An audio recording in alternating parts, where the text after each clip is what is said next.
Welcome to the Engines of Texanity, Episode 11, When Texanity Fails, and When It Doesn't.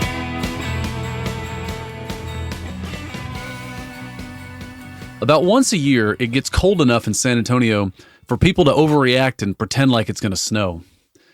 But since January of 1986, that hadn't actually happened. So when I looked at the following week's forecast on Friday, February 12th, 2021, I didn't really believe what I saw. The forecasted high for Monday, February 15th was 30 degrees, with projections of freezing rain, sleet, and maybe snow in a low of 14 degrees. Those kind of numbers didn't even make sense, and so, like a lot of Texans, I basically ignored them. The Electric Reliability Council of Texas, or ERCOT, however, was definitely thinking about it, and they were just as definitely worried. ERCOT, as most people in Texas now know, is the independent system operator of Texas's electrical grid. But what makes ERCOT especially unique is that every other state in the U.S. gets their electricity from interstate grids that cross state lines and are regulated by the federal government. Texas's size, energy richness, and independent nature, some might call it hostility to federal regulation, has allowed it to develop its own self-regulated electrical grid. Inspired by the success of deregulation in the airline and other industries, in 1999, Texas also deregulated its electrical markets, which means that instead of fixing prices for electricity so as to guarantee a fixed profit, a la the Anglo-American model, electricity generators in Texas and distributors would now have to compete on price, a la the Southwest Airlines model. And like with the old Spanish irrigation ditches, the transmission lines that moved the electricity around, they were maintained as open access, bienes de uso común, to be administered in this case by ERCOT, just like the old water masters opening and closing the floodgates of the canals of an irrigation system. What ERCOT does not do is produce the electricity that they transport. To get the electricity onto the transmission wires, ERCOT runs auctions every 15 minutes where electricity producers compete to offer their electrons to the grid. In these auctions, the lowest price wins, in the same way that airlines compete for customers now on routes by trying to offer the most competitive ticket prices. Let me back up a second. Electricity production and consumption is typically measured in megawatts. Going into the winter of 2021, ERCOT theoretically had 119,000 megawatts of installed electrical generation connected to its system available to bid their electricity into these auctions that I just mentioned. About 25% of that 119,000 megawatts, however, comes from so-called intermittent sources like wind or solar. The wind doesn't always blow and the sun doesn't always shine. And plus, there's always some gas and coal plants down for maintenance too, which is all just to say that the 119,000 megawatt number is never all there. The actual reliably callable capacity on any given day during the winter of 2021 was closer to 82,500 megawatts, which is still more than double the average statewide demand, which typically sits in the 40,000 megawatt range. In fact, the most demand that ERCOT had ever registered on a winter day was about 69,000 megawatts. Until Sunday, February 14th, 2021, that is. As morning broke on Sunday, February 14th, and the freezing temperatures outside didn't, ERCOT could tell that problems were forming. Natural gas prices had started to shoot up, a sure sign that natural gas-powered power plants were struggling to find the gas they needed to produce electricity. Then, wind farms started falling offline as the winds died down and equipment started to freeze off, and the sun stopped shining too, cutting off the solar farms. At 8:30 a.m. on that Sunday the 14th, ERCOT issued a voluntary appeal for conservation. Texans, however, cranked up their thermostats as temperatures across the state remained stubbornly below freezing. At 2 p.m. that day, still on Sunday the 14th, ERCOT announced anticipated emergency operations, and at 7 p.m., a new winter peak demand of 69,222 megawatts was reached, fully 20% higher than ERCOT had expected to experience in their worst-case scenario that winter. ERCOT, at this point, scrambled to call online every power plant that they could. There should have been available another 13,000 megawatts at least, according to the 82,500 megawatt number that we talked about earlier. But when ERCOT ran the auctions and called the plants, the electricity didn't show up. At 12:15 a.m., now early in the morning of Monday, February 15th, ERCOT declared a Level 1 emergency alert. Less than an hour later, at 1:07 a.m., they escalated that to a Level 2 alert. 13 minutes later, at 1:20 a.m., they ramped up to a Level 3 alert. And what the different emergency alert levels mean is less important than appreciating how quickly the situation was spiraling out of control. If electricity demand exceeded electricity supply long enough, it could drop the frequency of the entire ERCOT grid, a truly catastrophic situation that best case would have damaged every single piece of equipment connected to the grid, in worst case, could have led to a total blackout that would have taken months to restart. And so in order to save the grid, ERCOT started so-called rotating outages, better known to Texans as rolling blackouts, which meant that ERCOT basically started turning off the electricity to entire parts of the state during the coldest freeze on record. And not just small outages or small parts of the state. ERCOT started by turning off 10,800 megawatts, 1/6 of the entire state's demand at the time. But it wasn't enough. A few minutes later, at 1:26 a.m., 1,400 megawatts of production just disappeared, stopped producing without warning, followed by another 2,400 megawatts over the next 16 minutes. The grid frequency started dropping again. And so at 1:55 a.m., ERCOT actively turned off another 3,500 megawatts. At 1:57 a.m., another 1,600 megawatts. And at 1:58 a.m., 2,000 more megawatts. Basically, an additional 10,000 megawatts in total had disappeared in less than an hour since ERCOT had cut the initial 10,000 megawatts. In plain English, this 20,000 megawatt drop represented something like a third of the people in the state who were now without electricity. And still, power plants kept cutting out without warning. Gas plants couldn't find gas. The wind stopped blowing. The goddamn nuclear plant, for Christ's sakes, lost a feed water pump and was only producing at about 1/3 of its capacity, further complicating ERCOT's efforts to spread the pain of the blackouts by truly rotating them to different geographies. Instead, ERCOT had to leave the lights and the electric furnaces that most Texans relied on for heat off entirely for huge swaths of the state, out of fear that if they turned anything back on, it might crash the few parts of the grid that were still working. In fact, ERCOT actually still had to shed a few thousand more megawatts at 7 p.m. that evening of the 15th, 17 hours after they had initially started making these cuts. By Tuesday, February 16th, Texas, the energy capital of the world, was only producing 47% of the electricity that it nominally should have been capable of producing. And what made this situation particularly painful was that Texas had nowhere to turn for replacement capacity. Not necessarily because it had deregulated its markets, as many parts of the U.S. had in the 1990s, but because what had made Texas's deregulation so different was that the Texas grid remained disconnected from the rest of the United States. Not all of Texas, to be clear. The cities on the edges, El Paso, Amarillo, Texarkana, and Beaumont, to name a few, were still connected to the larger U.S. power pools. But the rest of Texas's 52,000 miles of intra-state transmission wires had remained disconnected from the rest of the United States in order to avoid federal oversight. Texas's independent spirit and frontier model of regulation had left it physically and jurisdictionally isolated, and left it literally out in the cold. As a part of my day job, I was on some of these daily statewide calls organized by the largest utilities, pipeline operators, and regulators that were trying to figure out what was going on. And I recall the moment on the morning of Wednesday the 17th, I think, when everyone realized what the biggest problem was. The rolling blackouts were keeping electricity from getting to the natural gas processing plants that were needed to get the gas to the power plants to be able to end the rolling blackouts. You can't make the wind blow and you can't make the sun shine, but you can make a gas turbine produce electricity if you can get gas to it.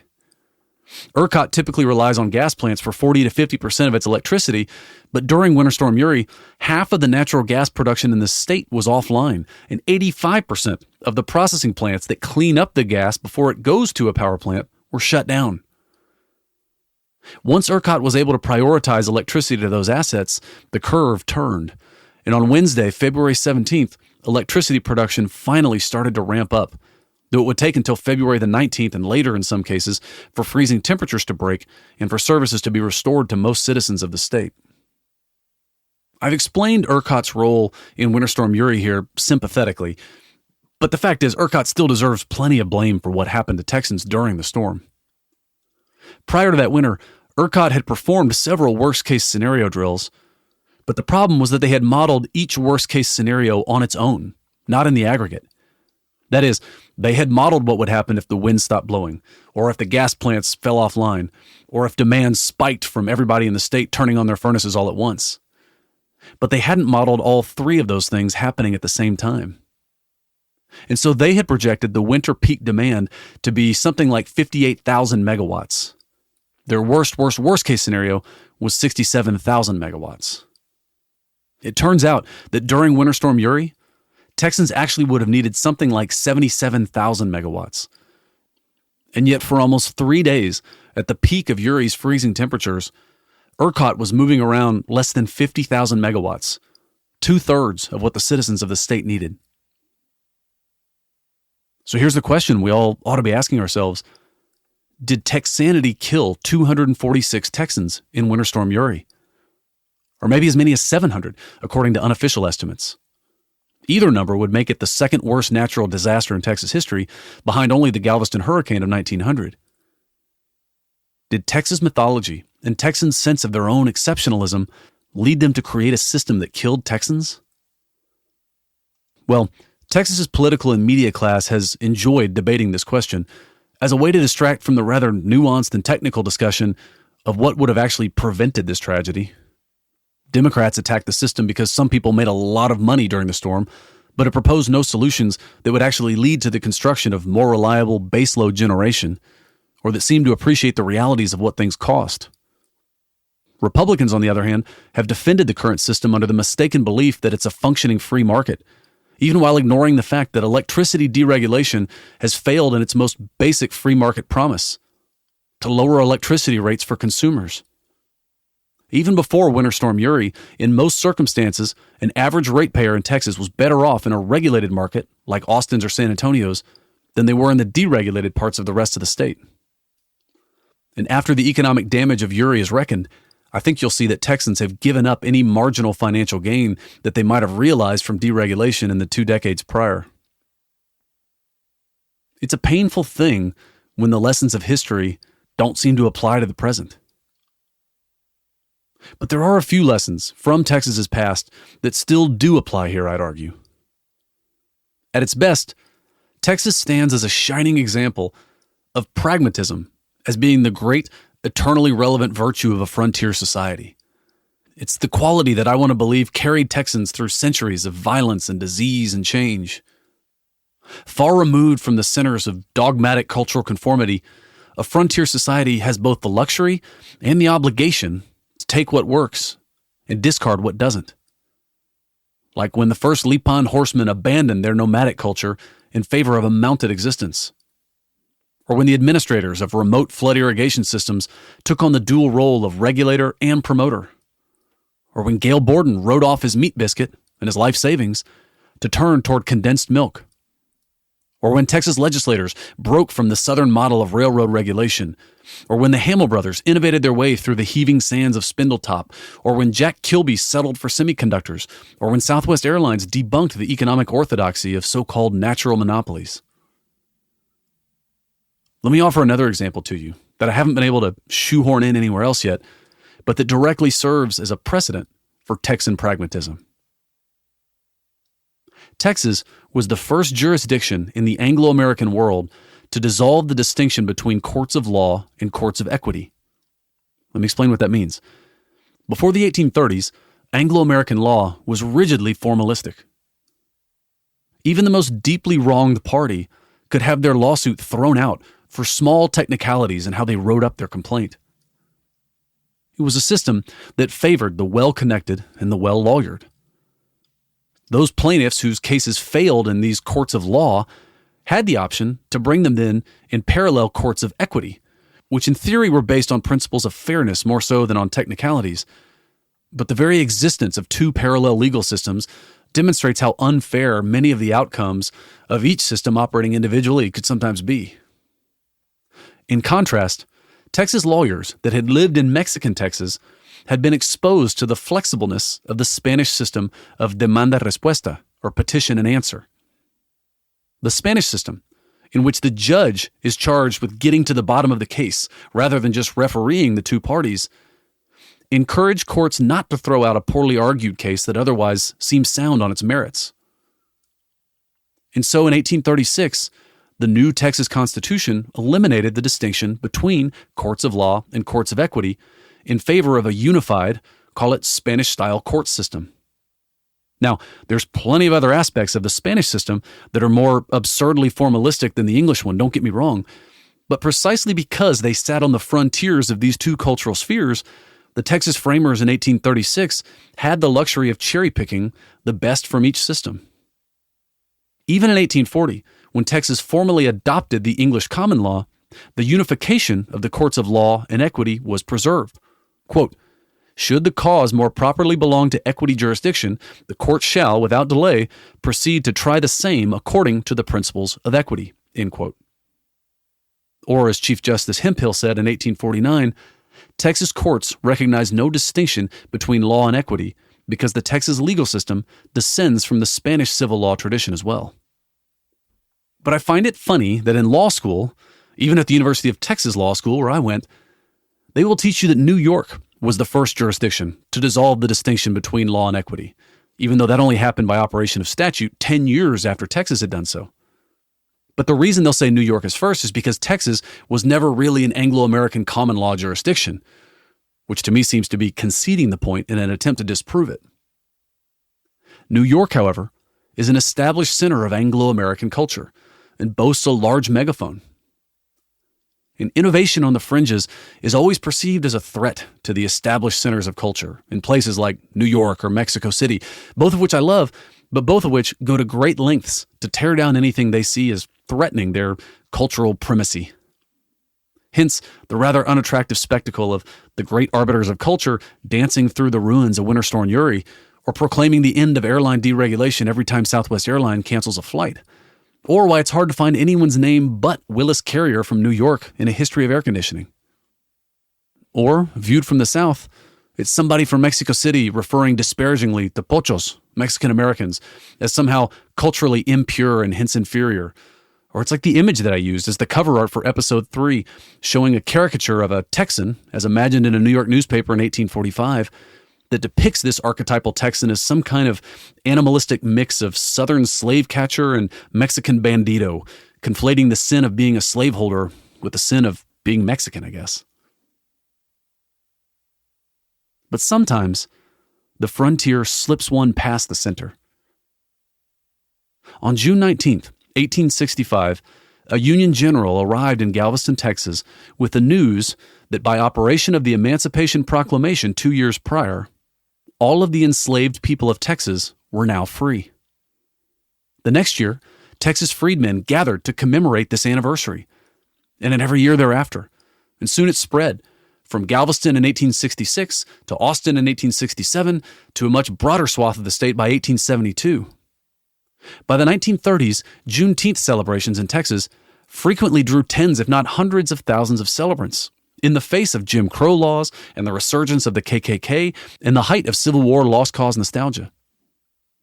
And yet so powerful was the memory, and so persistent were the celebrants of Juneteenth, that even in the face of this hostility, in 1938, the governor of Texas was forced to recognize Juneteenth as the official day of observance of emancipation in Texas. By 1945, the holiday had spread to the West Coast, and by the time of the U.S. Civil Rights Movement, it had spread across the United States. In 1979, the still very conservative Texas state legislature made Juneteenth an official Texas holiday. Fittingly, it's also recognized today in Texas's sister state, Coahuila, where a community of Black Seminoles has kept the memory of emancipation alive. And of course, in 2021, it became a United States national holiday. At first glance, there's a certain irony to the fact that history-obsessed Texas's greatest contribution to the United States rituals of historic remembrance is a national holiday celebrated in memory of perhaps the most oppressed class of people in the history of Texas. Of course, it's only ironic if we make the old mistake of assuming that the history of Texas is only the history of powerful Texans, instead of the history of all Texans. By its nature, a season dedicated to the history of technological engines in Texas history was always going to be more focused on powerful Texans than on disempowered ones. But there's nothing more powerfully Texan, I'd argue, than Juneteenth, the commemoration by an oppressed people of the historical memory of their emancipation in the shadow of a society that was so actively hostile to them for so long. These are the stories of human resilience that keep me exploring the past in order to help anchor myself in the present. And although economic engines and technological innovations probably explain a lot more about history than we want them to, they don't explain everything.